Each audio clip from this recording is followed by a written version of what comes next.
So how we define a momentum, definition of a momentum. As we know, the momentum is a product of mass and velocity. And there are two types of momentum. One is called a linear momentum. Another one is angular momentum. The term linear momentum means when the object is moving in a straight line,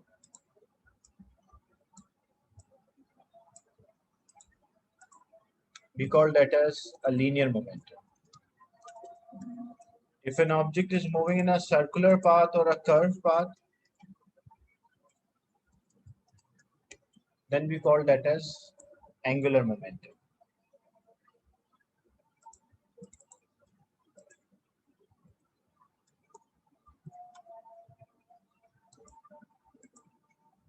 The formulas are different.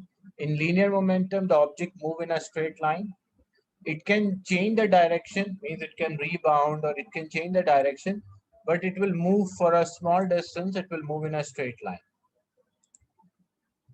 But for circular, an object move in a curved path,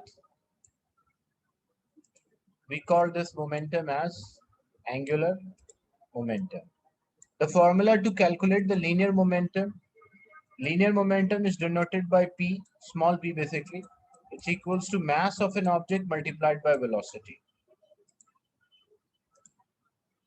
Where angular momentum, when the object move in a circular path, the angular momentum is denoted by L, which is equals to mv r, where m is the mass, v is the speed, and r is the radius of a circular or a curved path. So whenever we study about collisions, the important quantity is the momentum, which shows the product of mass and velocity. Definition, write the definition. Momentum of an object is a product of mass and velocity. Then it can be linear or circular or curved momentum,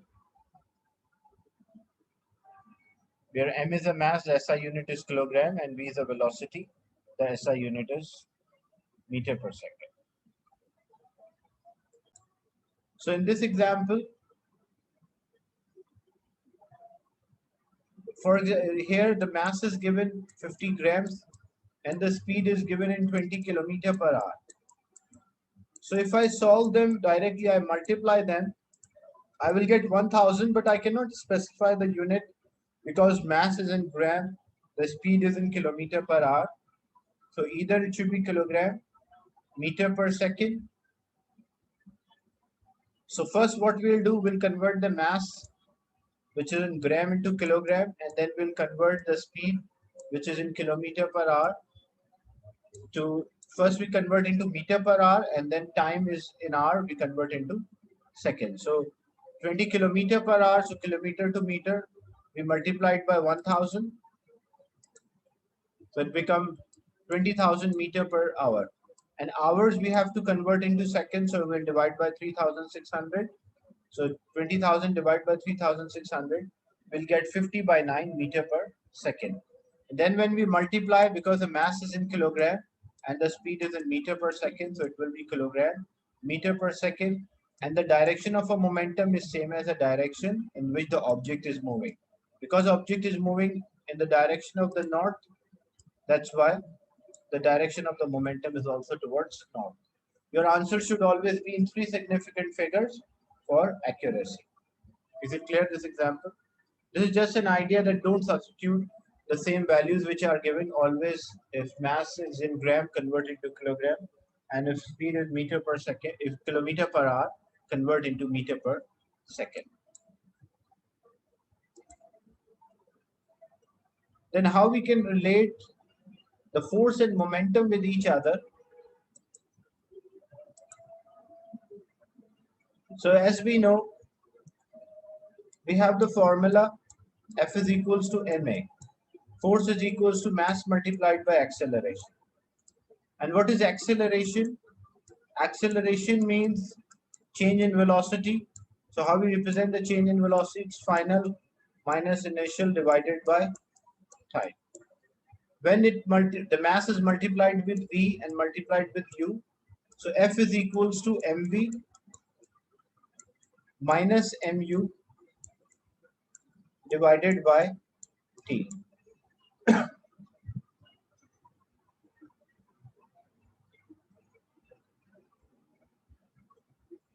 So F is equals to mv minus mu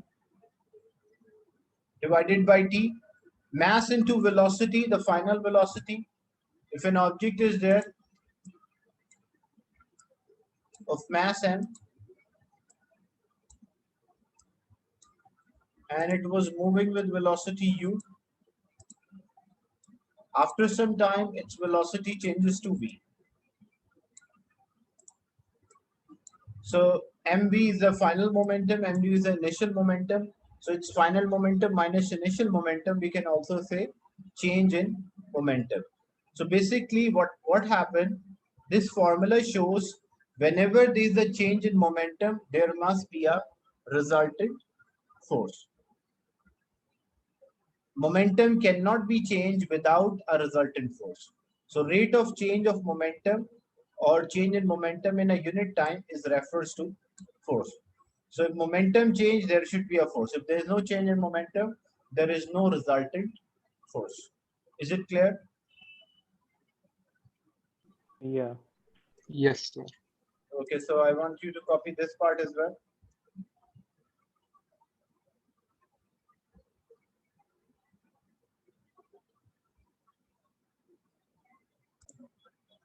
A mass 2 kilogram causes speed to increase from 2 meter per second to 6 meter per second, and you have to find an average force acting given that it acts for 2 seconds.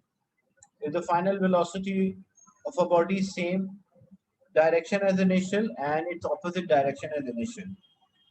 Because if the direction change, velocity is a vector quantity, so if a direction change, then the sign should be opposite. So if we take the first example, if it is in the same direction as the initial velocity, so if initial velocity is plus 2, the final velocity should be plus 6. So when we calculate the initial momentum, it's 2 multiplied by 2, which is 4. And when we calculate the final momentum, it's 2 multiplied by 6, which is equals to 12. Because the direction does not change, so both momentums have the same signs. If direction changes, then the momentum signs should also be changed because it is a vector quantity. For a vector quantity, change in direction will change the sign of the quantity. So if we need an average force or force, it's a final momentum minus initial divided by time. So final was 12, initial was 4, divided by time interval was given in the question 2 seconds. So we are getting 4 Newton in the direction of original motion of the body. But if the second part, if this is an opposite direction, so if the initial momentum is 2 multiplied by 2, 4, the final momentum will be 2 multiplied by minus 6. Why minus? Because if it was moving towards right, you said it is like plus 2 meter per second, the velocity. Then when it bounces back, the velocity should be minus 6 meter per second. So when we calculate the change in momentum, it's minus 12 minus 4 because this minus is for the difference, the formula. Divide by time, which is 2, so you get minus 8. So in this second example, what does it mean? The direction of the force, the average force is 8 Newton in the direction opposite to the original motion. Means if object was moving towards right, the direction is towards, if the originally the object was moving towards right, but the direction of force is negative, shows it is opposite to direction of the original motion. Is it clear, this example? Yes. Yes, sir. It's clear.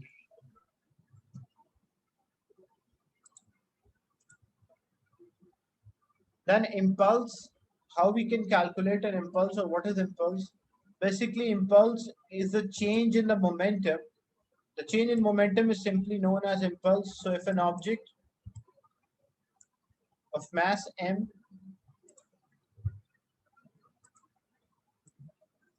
and it's moving with velocity u,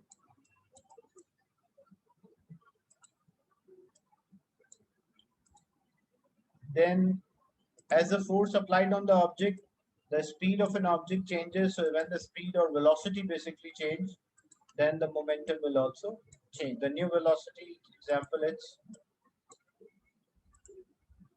it's v. So mass multiplied by velocity is mu and mass multiplied by velocity here mv. and the change in this momentum is known as impulse, which is mv minus mv. So impulse for a variable force or impulse for a constant force. So the change in momentum is known as impulse, or there's also another formula, as we know, that force is equals to change in momentum divided by time. So it's mv minus mu divided by t. If t is divided, if t is divided, other side it will be multiplied, force multiplied by time. It will give mv minus mu. So force into time is also equal to impulse or change in the momentum. So you can use either a formula, or sometime if a graph is given. So what you can do, because whenever if a quantity is a product, then area under the graph can be used to calculate this quantity. So if we have a constant force acting on the object, the force is on y-axis and time is on x-axis, and if there is a constant force or a variable force but acting at or changing at a constant rate, so what we can do, we can find the area under this graph. So area under the graph for variable force, when the force is continuously changing, we can also find the impulse. So in this example, in a graph below, the shaded area is an impulse exerted between A and B. If the total impulse was there, if a question is calculated total impulse from point 1 to point 2. So for a non-linear graph, how you find the area of a non-linear graph? So you divide this into equal vertical parts.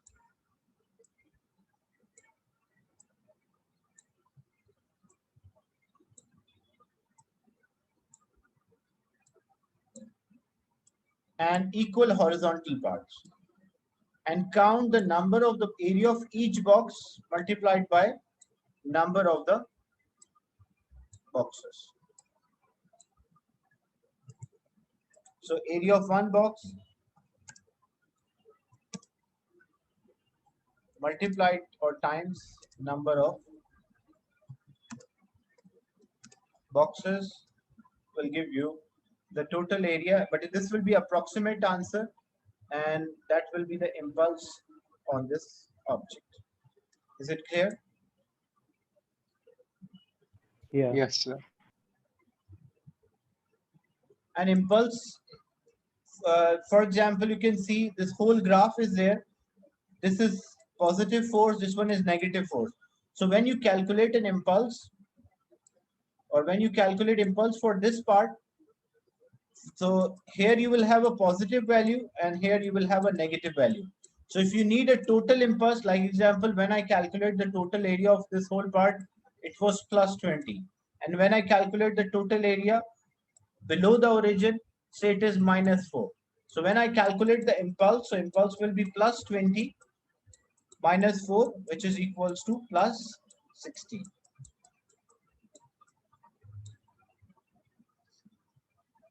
So copy this part as well.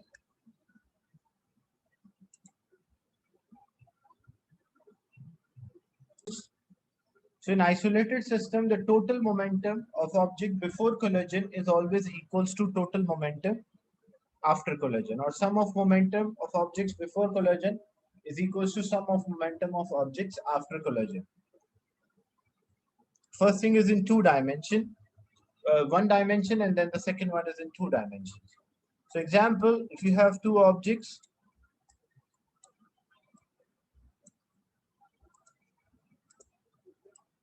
of mass m1 and m2, and they're moving with velocity u1 and u2. u1 is higher than u2 so that they can collide. So the momentum of first object is m1 u1 and the momentum of second object is m2 u2. The total momentum before they collide with each other, the sum of the momentum, is equals to m1. The sum of momentum before collision is equals to m1 u1 plus m2 u2. Once they collide with each other, their velocities mass will remain same, but their velocities will change. So the new velocity for mass 1 and mass 2, example is v1 and v2. So the momentum here will be m1 v1 plus m2 v2. And according to conservation of momentum, when we add the total momentum before collision and we add the total momentum after collision, both will be equal. Like example, if this value was 30, the sum of momentum after collision should also be 30. And condition in an isolated system here refers to that no external force like frictional force, the total linear momentum of a system, interacting body remain constant provided no external forces are acting, like we neglect the frictional force, air resistance. So we can write this formula that m1 u1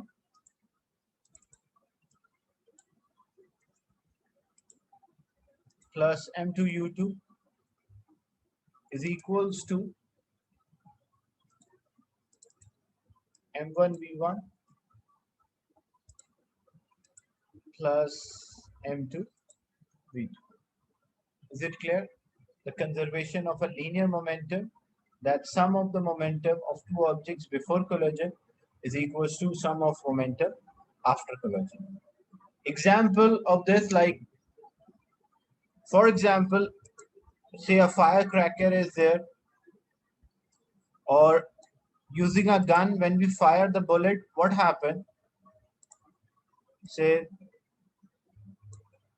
this is a gun and there is a bullet inside the gun.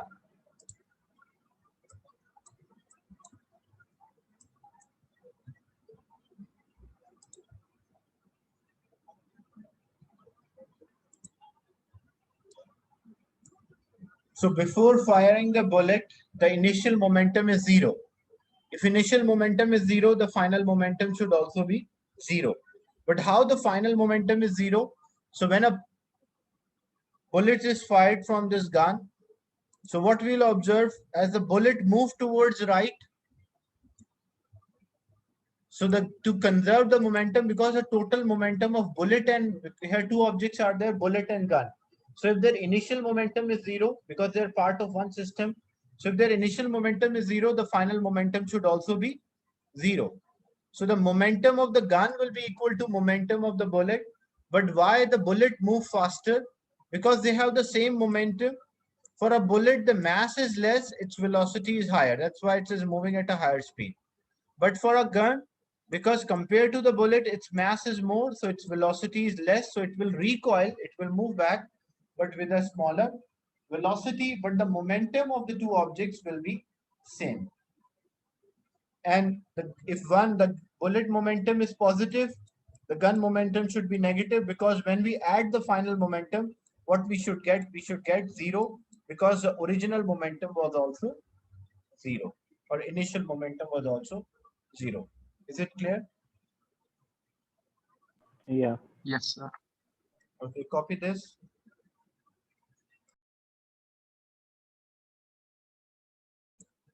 These are some examples.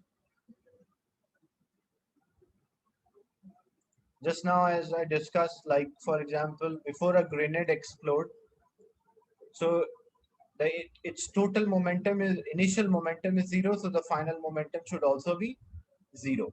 That's why when the explosion occur, if it break into small fragments or parts, so these fragments will move in all. If one particle move towards right, the other will move towards left to conserve the momentum. If one particle move upward, the other will move downward to conserve the momentum. So that's why,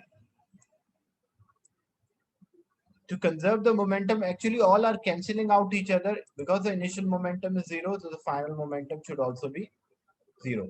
And the same example I give firing a rifle, the forward momentum is gained by the bullet is equal to backward momentum gained by the rifle, and that's why the rifle recoils and the momentum is conserved.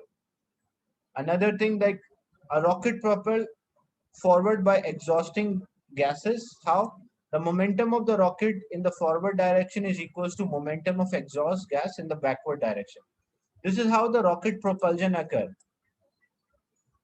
So to launch a rocket, what happened? A combustion of a fuel take place inside the chamber.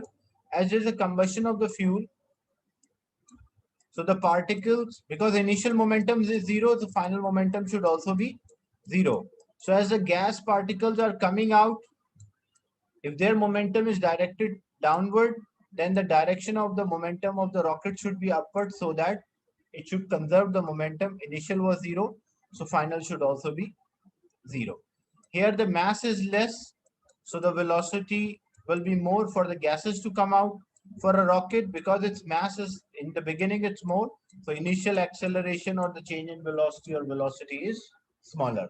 But the momentum of the propelled gas is equal to the momentum of the rocket, which is moving upward or forward direction. Is it clear? Yeah. You don't have to copy this. These are just examples for conservation of momentum. Another example related to conservation of momentum, say a body of mass 1 kilogram is moving with a speed of 2 meters per second. It collides head on. When we say head on collision is there, it means they are moving in opposite direction, because the objects will have head on collision when they are moving in opposite direction. So it collides head on with the body of mass 2 kilogram moving with a speed of 3 meters per second. The two bodies stick together and move off with a velocity v. Find the common velocity. So we have the conservation of momentum m1 u1 plus m2 u2 is equals to m1 v1 plus m2 v2. So it's up to you. One of the velocity you take as positive, the other one should be negative. So the initial moment, like if I took this as positive, the other one will be negative. We don't know this direction, so we consider either, because if we don't know, we have to consider like whether it moved towards right or wrong, right side or left side. If the answer is positive, if the final answer we get positive for final velocity, it means the direction which we assume was correct. But if the final answer is coming out negative, it means the direction which we assume actually the object moved in opposite way. So we have to assume first that which direction it moved. Example, we also consider it moved towards right hand side. So first mass is 1 kilogram, velocity at which it is moving 2. The second mass is 2 kilogram, velocity at it moves is -3. The first mass is 1 multiplied by velocity at which it moves is v, and the second mass is 2, and the velocity it move is also v.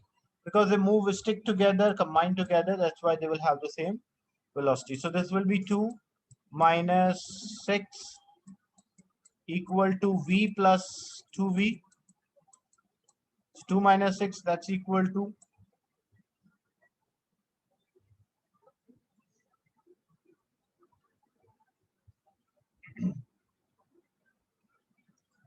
the first, yeah. So 2 minus 6, that's equal to 4.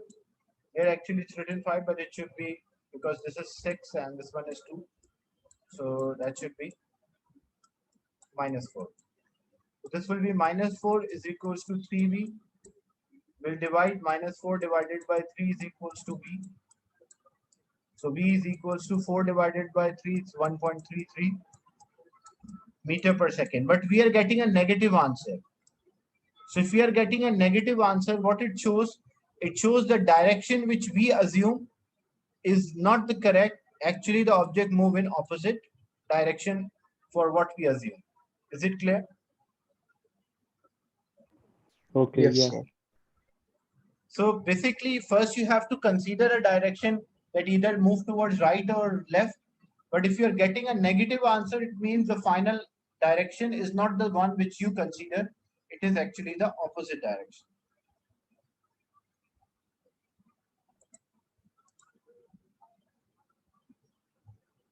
Another example, an explosion caused a stationary object of mass 3 kg split into two pieces. The smaller piece of mass 0.9 kg moves off with a velocity of 25. Find the velocity of the larger piece. So if the initial momentum is 0, the final momentum should also be 0. So an explosion caused a stationary object of mass 3 kg to split into two, the smaller piece of mass 0.9 and which moves off with 25. Find the velocity of a larger piece. So how we can find? If initial momentum is 0, the final should also be 0. m1 u1 plus m2 u2 is equals to m1 v1 plus m2 v2. I consider both of them move in same direction. So if I consider both of them move in same direction, but practically it will not happen. Practically they will move in opposite direction. But we consider both of them move in same direction. If my final answer is negative, it shows that it will move in opposite direction. This hole is 0. So first mass I took 0.9. Velocity at which it is moving is 25. The second mass is 2.1. Velocity at which it moves, we don't know. Just 0.9 into 25. And this will move to other side. So minus 0.9 into 25 divided by 2.1. So when you solve this, it's giving 10.7. But what you will get a negative 10.7. It means that the direction which you assume is not correct. Actually, it moves in opposite direction. Is it clear, this example? Yes. Yes, sir.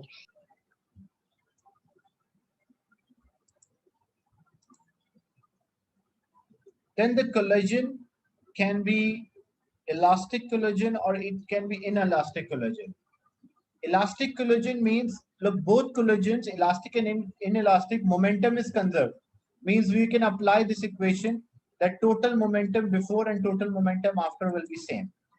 But in elastic collision, the kinetic energy is also conserved. Means the kinetic energy before they collide will be same as kinetic energy after collision.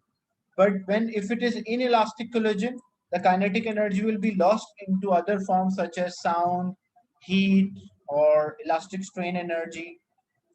So a perfect elastic collision is the one in which the kinetic energy is conserved, and inelastic